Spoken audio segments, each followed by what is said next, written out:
पॅरिसमधून आता परतूया भारतात आणि त्यात सुद्धा महाराष्ट्रामध्ये। पुढची बातमी आहे महाराष्ट्रातली आपत्ती व्यवस्थापन समितीच्या संदर्भातली। आपत्ती व्यवस्थापन समितीच्या नियमामध्ये बदल करण्यात आलेले आहेत।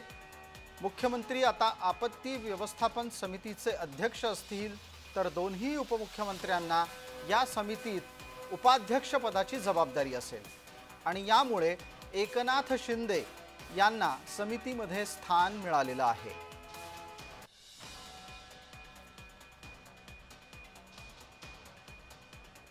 आमचे सहकारी मनोज दयाळकर या निमित्ताने आपल्या सोबत जोडले गेलेत। मनोज, आवाज येतोय तर आपण सांगा की ही कितवी नाराजी आहे जी दूर करण्यासाठी राज्य सरकारला प्रयत्न करावे लागलेत?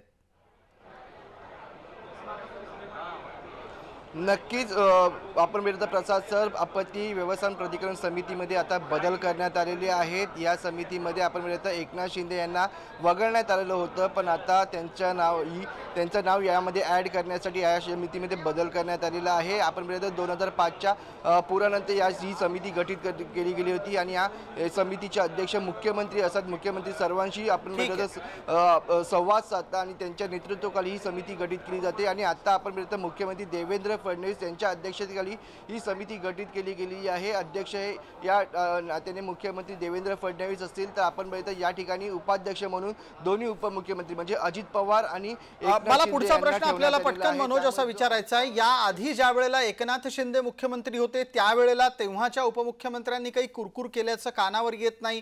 त्यावेळच्या आपत्ती व्यवस्थापन समितीत सगळं सुरळीत चालू होतं, मग आताच काय अडचण झाली?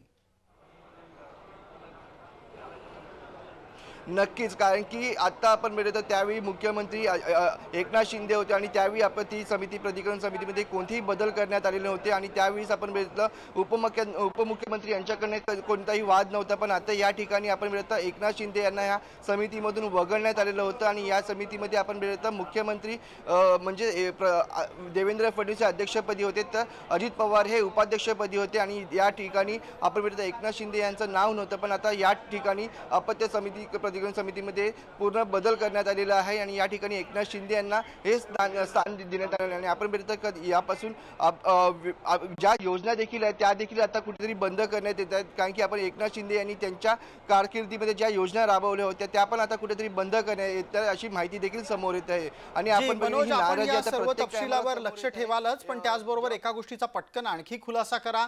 आत्ताच्या घडीला एकनाथ शिंदे, अजित पवार या दोघांचाही समावेश झाल्याच्या नंतर अंतिम आदेश कोण देणार आहे? तीन जण जर समजा समितीमध्ये अध्यक्ष उपाध्यक्ष स्वरूपामध्ये असतील, तर अंतिम आदेश कोणाचा चालेल?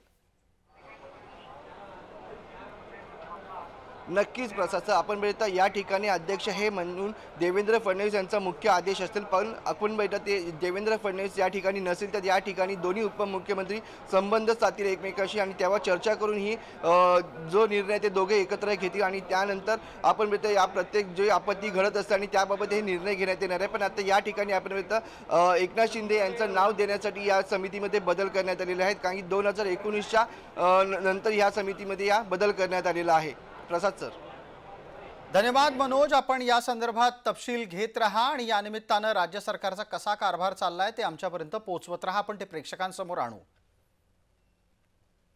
अरुण सावंत आपल्यासोबत जोडले गेलेले आहेत, शिवसेनेचे प्रवक्ता या नात्याने ते आपल्याला परिचित आहेत। अरुणजी, आवाज येतोय?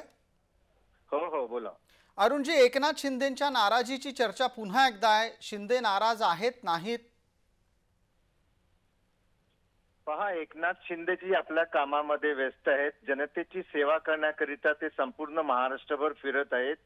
नाराज आहेत ह्या फक्त कांड्या पिकवल्या जात आहेत विरोधी पक्षांमार्फत, खास करून उभाटा शिवसेनेकडून या कांड्या पिकविल्या जात आहेत, कारण त्यांना जर या राज्यामध्ये कुणाची खरी भीती वाटत असेल, या सरकारमध्ये जर खरी कोणाची भीती त्यांना वाटत असेल तर ते एकमात्र एकनाथ शिंदेजी आहेत, ज्यांच्यापासून त्यांच्या पक्षाला रात्रंदिवस त्यांना पाण्यामध्ये जसे एकनाथ शिंदेजी हेच सतत दिसत असतात आणि म्हणून हे खोटे आरोप ते करत असतात। अरुण सावंतजी, मग या निमित्तानं आत्ताच्या घडीला जी परिस्थिती निर्माण झालेली आहे आपत्ती व्यवस्थापनाच्या बैठकीच्या संदर्भात, ती परिस्थिती कशी जन्माला आली?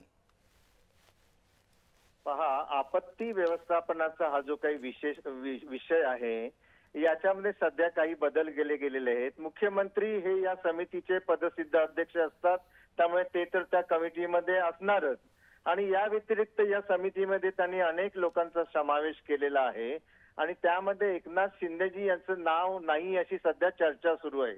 परंतु कालचं जर आपण वक्तव्य पाहिलं असेल मुख्यमंत्री फडणवीस साहेबांचं, तर त्यांनी स्वतः स्पष्टपणे सांगितलेलं आहे की एकनाथ शिंदेजी हे सुद्धा आमच्या बरोबर आहेत आमच्या या व्यवस्थापन कमिटीमध्ये. आणि या कमिटीमधून जर एकनाथ शिंदेना त्यांना बाजूला ठेवलं असेल तर मला वाटत नाही की एक नवीन आपत्ती भारतीय जनता पार्टी स्वतःवरती ओढवून घेऊ इच्छित असेल असं. अरुण सावंत, आत्ताचा तपशील असा आहे की एकनाथ शिंदे यांना समितीतून वगळलेलं नाही, तेही या समितीमध्ये उपाध्यक्ष पदावर असतील. आता आपली काही प्रतिक्रिया?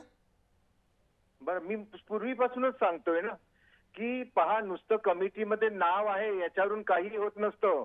जेव्हा जेव्हा या महाराष्ट्रावरती आपत्ती ओढवली वेगवेगळ्या प्रकारची, त्यावेळेस जर सर्वप्रथम कोणी धावून गेलं असेल तर ते एकनाथ शिंदेजी हेच होते. त्यावेळेस त्यांनी कधी स्वतःच्या पदाचा वगैरे विचार करत राहिले नाही. ते एका सर्वसामान्य शिवसैनिकाप्रमाणेच ते नेहमी संकटात सुद्धा धावून गेलेले आहेत. याच्यावरून एक गोष्ट स्पष्ट होते की नाव असो किंवा नसो, त्या गोष्टीला काही महत्व नाही. काम जनतेचं संकटात धावून जाऊन कोण करतो या गोष्टीला या महाराष्ट्राची जनता जास्त महत्व देते. धन्यवाद अरुणजी या संपूर्ण प्रतिक्रियेच्यासाठी.